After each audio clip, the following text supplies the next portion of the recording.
ਲੁਧਿਆਣਾ ਦੇ ਇੱਕ ਸ਼ਖਸ ਦੀ ਗਰਲਫ੍ਰੈਂਡ ਉਸ ਨੂੰ ਛੱਡ ਕੇ ਭੱਜ ਗਈ। ਪਰੇਸ਼ਾਨ ਹੋਏ ਨੇ ਐਸੇ ਹੀ ਇੱਕ ਬਾਬੇ ਦੀ ਐਡ ਦੇਖੀ ਔਰ ਉਸ ਬਾਬੇ ਨੂੰ ਫੋਨ ਲਾਇਆ। ਬਾਬੇ ਨੇ ਕਿਹਾ ਕਿ ਤਕਰੀਬਨ 7000 ਰੁਪਇਆ ਬੇਟਾ ਲੱਗੂਗਾ ਔਰ ਮੈਂ ਆਪਣੀਆਂ ਸ਼ਕਤੀਆਂ ਦੇ ਰਾਹੀਂ ਉਸ ਨੂੰ ਤੇਰੇ ਕੋਲ ਵਾਪਸ ਲਿਆ ਦੂੰਗਾ।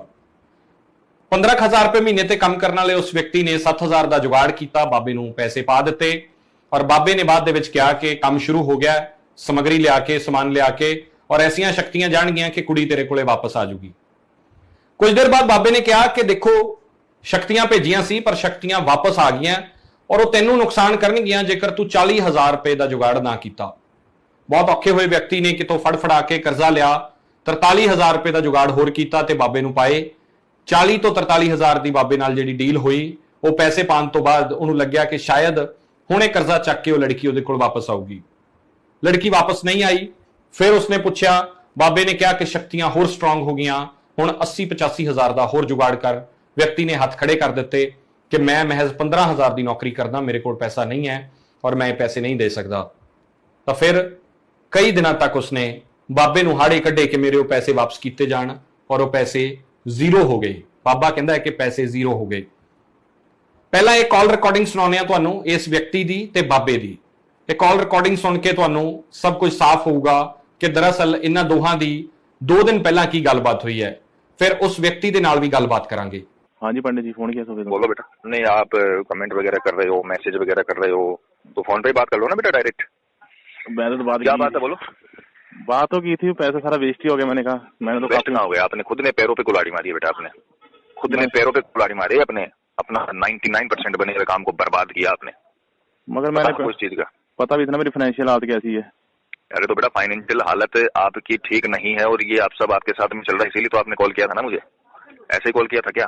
आप प्रॉब्लम में थे तभी कॉल किया था ना? प्रॉब्लम पैसे की नहीं, पर दूसरी थी ना प्रॉब्लम, इसलिए तो प्रॉब्लम दूसरी थी तो उसका जो हल है वो सामग्री से होता है बेटा। हाँ, 43,000 मैं तो 5,000 खर्चने की औकात में नहीं था, मगर मैंने फिर भी 43,500 दे दिया था आपको। तो बेटा उसका रिस्पॉन्स भी मिला था आपको। तो ठीक है ना। अब वो पूरा काम करने के लिए बेटा अगर कोई गड़बड़ उसमें निकली तो हमने तो डाली नहीं वो, अगर निकली तो हमें बताना पड़ेगा आपको। 83,500 भी देना वो मुश्किल था ना। हाँ जी। तो बेटा अब ये तो अब काम बर्बाद करा आपने, काम बर्बाद कर दिया बेटा आपने अपना। खुद पैरों पे, लोग पैरों पे कुल्हाड़ी मारते हैं, आपने गले पे कुल्हाड़ी मारी है खुद के। क्या करे बताओ। आपको उस दिन बहुत समझाया करवाओ, मगर कैसे करवाया? जाने नहीं दिया बेटा। चोरी करूँ, क्या करूँ फिर? चोरी का तो मैंने उससे ही मना कर दिया था बेटा। हाँ, अब हो ही नहीं रहा था तो आप बोलते ताकते वापस आएंगी सब कुछ। मैंने चलो ठीक है बेटा, मैंने तो अपने नसीब में नहीं था बेटा काम। हाँ जी, अपने नसीब में नहीं था बेटा काम, क्या करें। नसीब वाली अब पैसा जो पिछला लगा मैंने तो उम्मीद से दिया था, चलो मैंने कहा ये 40,000 क्या करें। तो बेटा उसमें प्रॉब्लम निकली तो उसको तो दूर करना था ना। प्रॉब्लम निकली तो वो हमने तो डाली नहीं, अब निकली है तो बेटा उसको दूर भी करना पड़ा। अब हमने अगर बोला 20% शक्ति, 30% शक्ति तो आपके सामने थी, ठीक है ना। अब वो सारा जीरो, कोई रिस्पॉन्स नहीं होगा, सारा पैसा जीरो। अब तो जीरो ही होगा बेटा, और क्या होगा। आपने काम करवाया था आगे, मगर मुझे पहले बोल देते ना कि 80। पहले बेटा हमें पता चलता तो हम पहले ही बोल देते आपको। हम भी तो आपका काम करने में थे ना। मैंने तो पहले बोला था, मैंने कहा पंडित जी 7,000 तो बहुत ज्यादा है। इसमें वो आपकी ही गलतियां निकली थी, उस वजह से गड़बड़ आई थी। मेरी गलती क्या थी इसमें? आपको बताया था ना मैंने, क्या समस्या बताई थी। मेरी गलती था नहीं थी कुछ इसमें। हाँ जी, मैं तो आपके साथ, मैं तो आपने कर्म कौन करा रहा था? मैं ही करा, मगर मैं तो पूरा जैसे आप बोल रहे वैसे कर रहा था मैं। कहाँ कर रहे थे आप, कहाँ किया आपने? अगर हम कह रहे तो वैसे करते तो आपका काम ही बर्बाद नहीं होता बेटा। पैसे की बात, तो पैसे की तो इतनी वो तो आप ही करोगे बेटा, आपका कोई पड़ोसी थोड़ी करेगा। अगर काम में दिक्कत आएगी तो वो तो आपको ही करना पड़ेगा, फल भी तो आपको ही मिलता है ना बेटा, किसी और को थोड़ी मिलता। इतनी भारी अमाउंट लाना भी कितना मुश्किल, आपको पता है। हाँ, मैं चलो ठीक है बेटा, अब तो हो गया अपना काम बर्बाद, अब कुछ नहीं हो सकता बेटा। आपको बोला था उस दिन कर सके तो कर लो, कर सको तो कर लो बेटा, कर लो। फोन भी किया आपने, उठाया नहीं, क्या करे बताओ। मेरी जिसकी एक होता है ना कि मिडिल क्लास, जिसकी सैलरी 14-15 होगी, उसका एक तो बेटा मिडिल क्लास को काम शुरू नहीं करवाना चाहिए ना इतना बड़ा, वो भी तो सोचना चाहिए ना आपको। मगर आपने तो पहले 7,000 बोला था ना, मैं फिर 35,000। हाँ बोला था, पर उसमें समस्या के जो दिक्कत अकॉर्डिंग आती है वो भी बतानी पड़ती है बेटा। अब जितना अपन ने शक्ति डाली थी उतना तो असर मिल रहा था अपने को, ऐसा तो था नहीं कि बिल्कुल ही नहीं था, बहुत अच्छा खासा असर मिल रहा था। पर आपने खुद के पैरों पे कुल्हाड़ी मारी है बेटा, क्या करें। जिंदगी भर अफसोस रहेगा आपको कि काश उस दिन काम करवा लिया होता। अफसोस तो देखो, समय तो बड़ा को सही कर देता है। अरे बिल्कुल सही कर देता है, पर बेटा अफसोस कहीं ना कहीं रह जाता है। अफसोस रहता ही है बेटा कि काश उस दिन काम करवा लिया होता। काश तो अगर क्या रिस्पॉन्स है उसका? कोई रिस्पॉन्स नहीं, 0% है। मैंने कॉल आ रहा है कुछ? ना कुछ नहीं आ रहा है। मैंने कहाँ से आएगा, तो काम करवाया आपने। मैं खुद ही उसने इतनी बड़ी बात बोली कि मैं आना चाहती हूँ, मुझे किसी ने बांध रखा है, मैं खुद आना चाहती हूँ, पर आपने बेटा ध्यान ही नहीं दिया। आपको लगा बस ठीक है हो गया काम। मगर पैसे जेब में हो ना तो बंदा क्या है, लो जी और लो पैसे। हाँ जी। चलो ठीक है बेटा, कोई दिक्कत नहीं। ਸੁਣਿਆ ਤੁਸੀਂ ਕਿ ਸ਼ਖਸ ਕੀ ਕਹਿ ਰਿਹਾ ਹੈ? ਬਾਬਾ ਕਹਿ ਰਿਹਾ ਹੈ ਕਿ ਸ਼ਕਤੀਆਂ ਉਸ ਦਿਨ ਤੂੰ ਆਪਣੇ ਪੈਰ ਤੇ ਆਪ ਕੁਲਾੜੀ ਮਾਰੀ, ਸ਼ਕਤੀਆਂ ਉਸ ਦਿਨ ਮੈਂ ਛੱਡਤੀਆਂ ਸੀ, ਜੇ ਤੂੰ 83,000 ਦਾ ਜੁਗਾੜ ਕਰਕੇ ਪਾ ਦਿੰਦਾ ਤਾਂ ਕੰਮ ਹੋ ਜਾਣਾ ਸੀ। ਸਵਾਲ ਹੈ ਕਿ ਇੱਕ ਐਸਾ ਕੰਮ ਹੈ ਜੋ ਇੰਨੇ ਪੈਸੇ ਲੈਣ ਤੋਂ ਬਾਅਦ ਇਹਨਾਂ ਲੋਕਾਂ ਤੋਂ ਕਿਹੜੀਆਂ ਸ਼ਕਤੀਆਂ ਬਾਬੇ ਨੇ ਛੱਡੀਆਂ ਜਿਹਦੇ ਨਾਲ ਉਹ ਕੰਮ ਹੋ ਜਾਂਦਾ। ਇਸ ਬਾਬੇ ਨੂੰ ਸਾਡਾ ਖੁੱਲਾ ਚੈਲੰਜ ਹੈ ਕਿ ਲੋਕਾਂ ਨੂੰ ਚੈਲੰਜ ਕਰਦੇ ਨੇ ਕਿ ਕੰਮ ਕਰਾ ਕੇ ਦੇਵਾਂਗੇ, ਸਮਾਧਾਨ ਕਰਾ ਕੇ ਦੇਵਾਂਗੇ, ਕਿ ਬਹਿ ਕੇ ਟੇਬਲ ਤੇ ਸਾਡੇ ਨਾਲ ਆ ਕੇ ਗੱਲ ਕਰੇ। ਕਿਸੇ ਵੀ ਤਰ੍ਹਾਂ ਦਾ ਚੈਲੰਜ ਅਸੀਂ ਕਬੂਲਾਂਗੇ।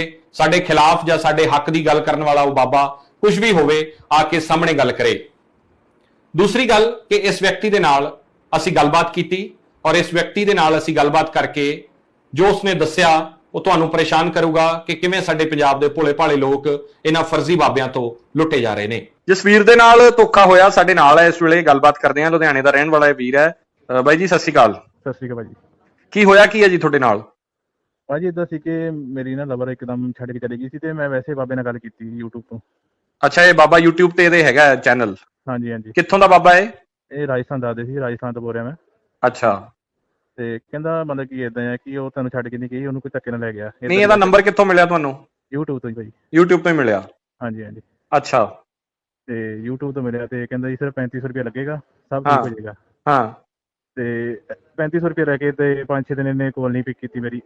ਤੇ ਇਹਦੀ ਸਵੇਰੇ ਮਾਰਨਿੰਗ ਕਾਲ ਆਉਂਦੀ 8 ਵਜੇ ਤੇ ਕਹਿੰਦਾ ਜੀ ਮੈਂ ਬੜੀਆਂ ਤਗੜੀਆਂ ਪਾਵਰਾਂ ਛੱਡਤੀਆਂ ਹੁਣ। ਹਾਂ। ਤੇ ਉਹ ਹੁਣ ਉੱਥੇ ਚਲੀ ਗਈਆਂ ਹੋਈਆਂ ਜਿੱਥੇ ਵੀ ਆਪਾਂ ਕੰਮ ਕਰਨਾ ਸੀ। ਹੂੰ। ਤੇ ਉਹ ਵਾਪਸ ਮਤਲਬ ਕਿ ਉਹ ਵਾਪਸ ਆ ਰਹੀਆਂ ਆ ਤੇ ਉੱਥੇ ਬੜਾ ਤਗੜਾ ਕੰਮ ਹੋਇਆ ਕਿ ਜੋ ਵੀ ਡਰਾਉਣ ਦਾ ਕੰਮ ਸੀ ਜੀ। ਤੇ ਮੈਂ ਕਿਹਾ ਜੀ ਅੱਛਾ ਚਲੋ ਠੀਕ। ਕਹਿੰਦਾ ਬਸ ਤੁਹਾਨੂੰ ਨਾ ਇੱਕ ਕਾਲ ਆਏਗੀ, ਉਹਦੀ ਲੜਕੀ ਦੀ ਕਾਲ 1 ਘੰਟੇ ਦੇ ਵਿੱਚ ਆਏਗੀ ਤੁਹਾਨੂੰ ਜੀ। ਤੇ ਮੈਂ ਕਿਹਾ ਜੀ ਚਲੋ ਬਹੁਤ ਵਧੀਆ ਗੱਲ ਆ। ਤੇ ਇਹਨੇ ਨੰਬਰ ਵੀ ਲੈ ਲਿਆ ਉਹਦਾ। ਅੱਛਾ। ਕਹਿੰਦਾ ਆਪਾਂ ਇੱਕ ਕੰਮ ਕਰਨਾ ਬਹੁਤ ਤਗੜਾ ਤੇ ਮੈਂ ਉੱਥੇ ਬੈਠਾ ਸ਼ਮਸ਼ਾਨ ਦੇ ਵਿੱਚ ਫਲਾਣਾ ਬੈਠਾ ਆ। ਤੇ ਮੈਂ ਕਿਹਾ ਚਲੋ ਠੀਕ ਹੈ ਭਾਜੀ, ਪੰਡਿਤ ਜੀ ਠੀਕ ਹੈ ਕੋਈ ਗੱਲ ਨਹੀਂ। ਤੇ ਉਹ ਕਾਲ ਵੀ ਮੈਨੂੰ ਆ ਜਾਂਦੀ ਹੈ। ਇਹਨੇ ਮੈਨੂੰ ਲੜਕੀ ਦੀ? ਹਾਂਜੀ ਹਾਂਜੀ। ਅੱਛਾ। ਇਹਨੇ ਮੈਨੂੰ ਕਿਹਾ ਸੀ ਕਿ ਫੋਨ ਪਿਕ ਨਹੀਂ ਕਰਨਾ ਹੈਗਾ, ਠੀਕ ਹੈ, ਬੈਕ ਕਾਲ ਕਰਨੀ ਹੈ, ਠੀਕ ਹੈ, ਆਪਣਾ ਸਾਰਾ ਕੰਮ ਖਰਾਬ ਹੋ ਜਾਣਾ। ਠੀਕ ਹੈ। ਤੇ ਮੈਂ ਕਿਹਾ ਚਲੋ ਬਹੁਤ ਵਧੀਆ ਗੱਲ ਹੈ ਜੀ। ਤੇ ਮੈਂ ਕਿਹਾ ਚਲੋ ਕੋਲ ਹੀ ਆ ਗਈ, ਇੰਨੀ ਬੰਦਾ ਤਸੱਲੀ ਹੋ ਜਾਂਦੀ ਹੈ। 2 ਮਹੀਨੇ ਬਾਅਦ ਕੋਲ ਆਈ ਹੋਵੇ ਤੇ ਜੀ। ਤੇ 2 ਮਹੀਨੇ ਤੇ ਇਹ ਕਹਿੰਦਾ ਚੱਕਣੀ ਨਹੀਂ। ਤੇ ਇਹ ਬਸ ਕਹਿੰਦਾ ਜੀ ਉਹ ਸਭ ਕੁਝ ਹੋ ਗਿਆ, ਆਪਣਾ ਕੰਮ 20% ਹੋ ਗਿਆ ਆ। ਤੇ ਜਿਹੜੀਆਂ ਉਹ ਪਾਵਰ ਜਦੋਂ ਤੁਹਾਨੂੰ ਕਾਲ ਆਈ ਤੁਹਾਨੂੰ ਇਹ ਵਿਸ਼ਵਾਸ ਹੋ ਗਿਆ ਵੀ ਬਾਬਾ ਬਿਲਕੁਲ ਠੀਕ ਕਹਿ ਰਿਹਾ ਹੈ? ਹਾਂਜੀ ਹੋ ਗਿਆ। ਮੈਂ ਕਿਹਾ ਜੀ 2 ਮਹੀਨੇ ਬਾਅਦ ਕੋਲ ਆ ਗਈ, ਮਤਲਬ ਕਿ ਇਦਾਂ ਦੀ ਤਾਂ ਕੁਝ ਹੋ ਹੀ ਨਹੀਂ ਸਕਦਾ। ਬਾਕੀ ਪਾਵਰ ਵਾਲੀ ਗੱਲ ਆ। ਬੰਦਾ ਮੈਂ ਕਿਹਾ ਆਪਾਂ ਪੜ੍ਹੇ ਲਿਖੇ ਬੰਦੇ ਆ, ਬਟ ਇੱਕਦਮ ਇਹ ਨਵੀਂ ਚੀਜ਼ ਦੇਖ ਕੇ ਤਾਂ ਬੰਦਾ ਹੈਰਾਨ ਹੋਈ ਜਾਂਦਾ ਆ। ਤੇ ਕੋਲ ਆ ਗਈ। ਚਲੋ ਕੋਲ ਆਉਣ ਤੋਂ ਬਾਅਦ ਜੀ ਕਹਿੰਦਾ ਇਹਦਾ ਬੈਕ ਕੋਲ ਆਈ ਮੈਨੂੰ, ਕਹਿੰਦਾ ਆਪਣਾ ਕੰਮ 20% ਹੋ ਗਿਆ ਆ ਤੇ ਆਪਾਂ ਸਾਰਾ ਜ਼ੋਰ ਲਾਤਾ ਆ। ਤੇ ਜੇ ਆਪਾਂ ਦੁਪਹਿਰ ਤੱਕ ਦੁਬਾਰਾ ਕੰਮ ਨਾ ਕੀਤਾ ਤੇ ਕਹਿੰਦਾ ਉਹ ਜਿਹੜੀਆਂ ਮੈਂ ਪਾਵਰਾਂ ਭੇਜੀਆਂ, ਆਪਾਂ ਸ਼ਕਤੀਆਂ ਭੇਜੀਆਂ, ਉਹ ਵਾਪਸ ਆਪਣੇ ਦੇ ਹਿੱਟ ਕਰਨਗੀਆਂ ਤੇ ਪਰਿਵਾਰ ਦੇ ਕਿਸੇ ਵੀ ਮੈਂਬਰ ਨੂੰ ਹਾਨੀ ਹੋ ਸਕਦੀ ਹੈ, ਤੁਹਾਨੂੰ ਵੀ ਹਾਨੀ ਹੋ ਸਕਦੀ ਹੈ। ਮਤਲਬ ਕਿ ਰਾਤੋਂ ਰਾਤ ਹੀ ਕੋਈ ਰਿਜ਼ਲਟ ਆ ਜਾਏਗਾ ਕਿ ਜਿੰਨਾ ਤੁਹਾਨੂੰ ਕੰਮ ਔਖਾ ਹੋਏਗਾ ਤੁਹਾਡਾ ਸਾਰਾ, ਜਾਂ ਪਰਿਵਾਰ ਦਾ ਕੋਈ ਮੈਂਬਰ 60 ਲੱਗ ਸਕਦੀ ਹੈ, ਮੈਂ ਜਾਨ ਦਾ ਵੀ ਨੁਕਸਾਨ ਹੋ ਸਕਦਾ ਹੈ। ਤੇ ਮੈਂ ਕਿਹਾ ਪੰਡਿਤ ਜੀ ਇੱਦਾਂ ਦਾ ਕੰਮ ਤਾਂ ਨਾ ਕਰੋ। ਤੇ ਜੋ ਵੀ ਹੈ ਕਹਿੰਦਾ ਮੈਂ ਸਭ ਕੁਝ ਠੀਕ ਕਰ ਦੂੰਗਾ, A to Z ਕਰ ਦੂੰਗਾ ਤੇ ਮੈਨੂੰ 40,000 ਰੁਪਇਆ ਟ੍ਰਾਂਸਫਰ ਕਰੋ। ਮੈਂ ਡਰ ਗਿਆ। ਮੈਂ ਕਿਹਾ ਜਿਹੜਾ ਬੰਦਾ ਫੋਨ ਕਰਾ ਸਕਦਾ ਹੈ ਕਿਸੇ ਤੋਂ ਤੇ ਉਹ ਕੁਝ ਵੀ ਕਰ ਸਕਦਾ ਹੈ। ਮੈਂ ਕਿਹਾ ਤਗੜੀ ਪਾਵਰ ਲਈ ਬੈਠਾ ਹੈ ਮਤਲਬ ਕਿ। ਤੇ ਮੈਂ ਕਿਹਾ ਕੋਈ ਗੱਲ ਨਹੀਂ, ਮੈਂ ਤੁਹਾਨੂੰ ਕੋਈ ਗੱਲ ਨਹੀਂ ਕਰ ਦਿੰਦਾ ਆ ਜੀ। ਤੇ ਮੈਂ 1 ਘੰਟਾ ਮਤਲਬ ਕਿ ਨਾ ਸ਼ੌਕ ਹੋ ਗਿਆ ਕਿ ਮੈਂ 40,000 ਕਿੱਥੋਂ ਲੈ ਗਿਆ ਮੈਂ। ਠੀਕ ਹੈ। ਤੇ ਇਹਦੀ ਕੋਲ ਤੇ ਕੋਲ ਆਉਣ ਲੱਗ ਗਿਆ ਮੈਨੂੰ ਮੈਸੇਜ, ਤੇ ਮੈਂ ਕੋਲ ਤੇ ਕੋਲ ਆਉਣ ਲੱਗ ਗਿਆ ਕਿ ਇਦਾਂ ਹੋ ਜਾਏਗਾ। ਮੈਸੇਜ ਵਾਇਸ ਮੈਸੇਜ ਆਉਣ ਲੱਗੇ ਮੈਨੂੰ। ਉਹ ਹੈਗੇ ਨੇ ਤੁਹਾਡੇ ਕੋਲ ਮੈਸੇਜ? ਹਾਂਜੀ 2 ਮੈਸੇਜ ਹੈਗੇ ਮੇਰੇ ਕੋਲ। ਅੱਛਾ। ਕਿ ਜਲਦੀ ਕੰਮ ਕਰਨਾ ਪੈਣਾ ਆ, ਮੈਂ ਰੋਕੀ ਬੈਠਾ ਆ, ਜੋਤ ਜਗਾਈ ਬੈਠਾ ਆ ਫਲਾਣਾ ਕੇ। ਤੇ ਇਹਨੇ ਜੀ ਬਸ ਮੈਨੂੰ ਇਹਨੇ ਕਰਕੇ ਨਾ ਧੱਕਾ ਕਰਕੇ 40,000 ਲੈ ਲਿਆ। ਅੱਛਾ। ਤੇ ਤੁਸੀਂ ਉਹ ਪੈਸੇ ਕਿੱਥੋਂ ਦਿੱਤੇ? ਗੂਗਲ ਪੇ 'ਚ ਦਿੱਤੇ ਸੀ ਮੈਂ। ਗੂਗਲ ਪੇ ਤੋਂ ਦਿੱਤੇ? ਉਹਦੀ ਸਕਰੀਨਸ਼ਾਟ ਹੈਗਾ ਤੁਹਾਡੇ ਕੋਲੇ? ਹਾਂਜੀ ਹਾਂਜੀ। ਅੱਛਾ। ਹਾਂਜੀ ਪ੍ਰੂਫ ਸਾਰੇ ਹੈਗੇ ਆਪਣੇ ਕੋਲ ਜੋ ਵੀ ਇਹਨੇ ਗੱਲਾਂ ਕੀਤੀਆਂ। ਤੇ ਲਾਸਟ ਮੈਨੂੰ ਕਿਹਾ ਸੀ ਮੈਂ, ਇਹ ਕਹਿੰਦਾ 2 घंटे ਤੁਹਾਨੂੰ रिजल्ट आया बस समझो, अब मुझे कॉल मत करना, रात को 9 बजे कॉल करना, 2 घंटे में तुम्हें रिजल्ट आ जाएगा। चलो मैं क्या ठीक है जी, 2 घंटे में रिजल्ट भी आ जाएगा, कोई बड़ी गल नहीं हैगी, पैसे लग गए तो कोई गल नहीं, काम होना चाहिए है। तो मैं रात 9 बजे फोन किया, ये कहते सवेरे फोन करो 10 बजे। हैलो जी जी अपनी गल। हाँ जी हाँ जी। तो ये कहता सवेरे 10 बजे कॉल करो, 10 बजे तो 3 बजे कहन लग गया। ਫਿਰ ਇਹ ਕਹਿੰਦਾ ਜੀ ਮੈਂ ਜੀ ਬਹੁਤ ਤਗੜਾ ਕੰਮ ਕਰ ਰਿਹਾ ਆ ਤੇ ਆਪਾਂ ਨੂੰ 40,000 ਰੁਪਇਆ ਹੋ ਜਮਾ ਕਰਾਉਣਾ ਪੈਣਾ। ਅੱਛਾ। ਹਾਂ ਨਹੀਂ ਤਾਂ ਉਹ ਤੁਹਾਡੇ ਤੇ ਹਿੱਟ ਹੋ ਜਾਣਗੇ ਦੁਬਾਰਾ।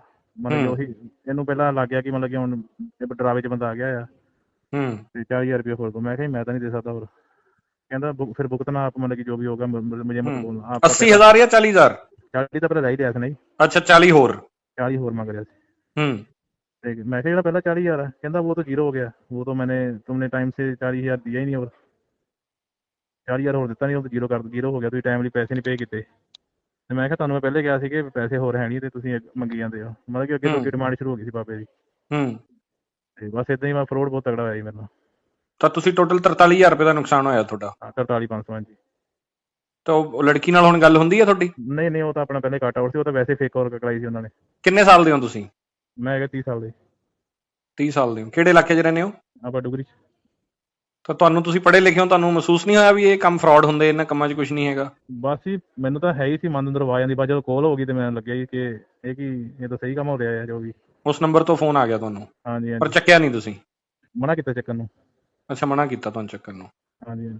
ਸਾਡੀ ਅੱਜ ਦੀ ਕੋਸ਼ਿਸ਼ ਤੇ ਪੇਸ਼ਕਸ਼ ਸਿਰਫ ਤੁਹਾਨੂੰ ਇਹਨਾਂ ਫਰਜ਼ੀ ਬਾਬਿਆਂ ਤੋਂ ਬਚਾਉਣ ਦੀ ਸੀ। ਇਹ ਬਾਬਾ ਕੋਈ ਵੀ ਹੋ ਸਕਦਾ ਹੈ, ਕੋਈ ਵੀ ਹੋਵੇ, ਕਿਸੇ ਇੱਕ ਬਾਬੇ ਦੀ ਗੱਲ ਕਰ ਨਹੀਂ ਰਹੇ ਅਸੀਂ। ਇਹ ਨਹੀਂ ਕਹਿ ਰਹੇ ਕਿ ਕੋਈ ਇੱਕ ਖਾਸ ਹੈ, ਇਹ ਵੀ ਨਹੀਂ ਕਹਿ ਰਹੇ ਕਿ ਹਰੇਕ ਠੱਗ ਹੁੰਦਾ ਹੈ, ਪਰ ਆਪਣਾ ਧਿਆਨ ਆਪ ਰੱਖਣਾ ਹੈ, ਬਚਾਅ ਆਪ ਰੱਖਣਾ ਹੈ। ਜੇਕਰ ਇਸ ਤਰੀਕੇ ਨਾਲ ਪੈਸੇ ਦਿੰਦਿਆਂ ਜੇ ਕੋਈ ਲੜਕੀ ਵਾਪਸ ਆ ਜਾਂਦੀ, ਘਰਾਂ ਦੇ ਕਲੇਸ਼ ਮੁੱਕ ਜਾਂਦੇ, ਲਾਟਰੀਆਂ ਨਿਕਲ ਜਾਂਦੀਆਂ, ਪੈਸਾ ਬਣ ਜਾਂਦਾ, ਵਪਾਰ ਚੱਲ ਜਾਂਦੇ, ਤਾਂ ਫਿਰ ਕਿਸੇ ਨੂੰ ਵਸ 'ਚ ਕੀਤਾ ਜਾ ਸਕਦਾ ਹੁੰਦਾ।